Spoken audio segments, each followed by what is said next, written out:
চোখের তারা তুমি, চোখের তারা তুমি। বাট ঋষি, তুতুল তো বাড়িতে নেই। মিথ্যে কথা বলে পার পাবে না আয়ুষ।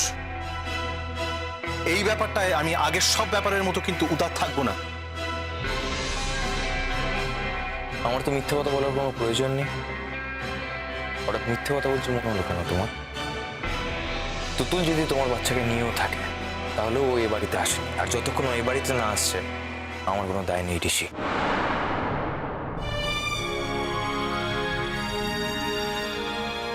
এ কথা তুমি বলতে পারো না আয়ুষ। তুতুল তোমার স্ত্রী, এবারের বউ, তাই দায়টা তোমাদের। এ কথা তো অস্বীকার করতে পারবে না। আজকে ওদের জীবনে একটা শুভ দিনে তুতুল একটা অশুভ ঘটনা ঘটিয়েছে, এটা তো মেনে নেওয়া যায় না। তুতুলের এই বাচ্চাকে ভালো লাগে সে আলাদা কথা।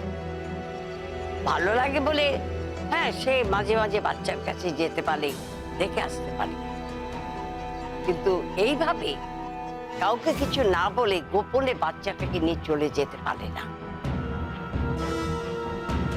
কিন্তু আমরা তো এসবের কিছুই জানি না। ও তো আমাদের কিছু বলে পর্যন্ত যায়নি। আমাদের কথা বিশ্বাস করো আন্টি। পুতুল শেষ পর্যন্ত এই বাড়িতেই আসবে। আর তুতুল যতক্ষণ না আসবে ততক্ষণ আমরা ওয়েট করব। আমরা তো দুষ্টুকে এখানে রেখে বাড়ি চলে যেতে পারবো না। পুতুলকে বুঝতে হবে যে সবকিছুর একটা সীমা আছে,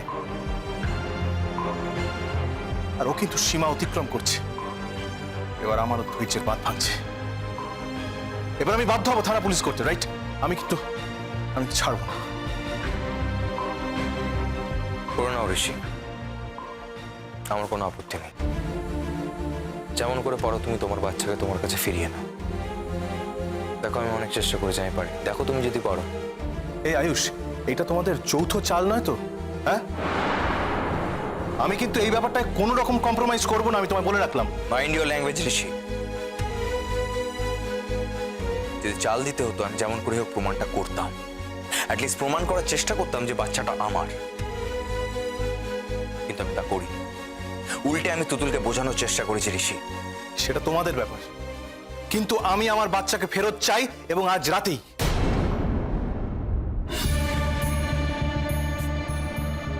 তাহলে তোমরা এখানে অপেক্ষা করো যতক্ষণ না তুতুল বাচ্চা নিয়ে বাড়ি ফিরে।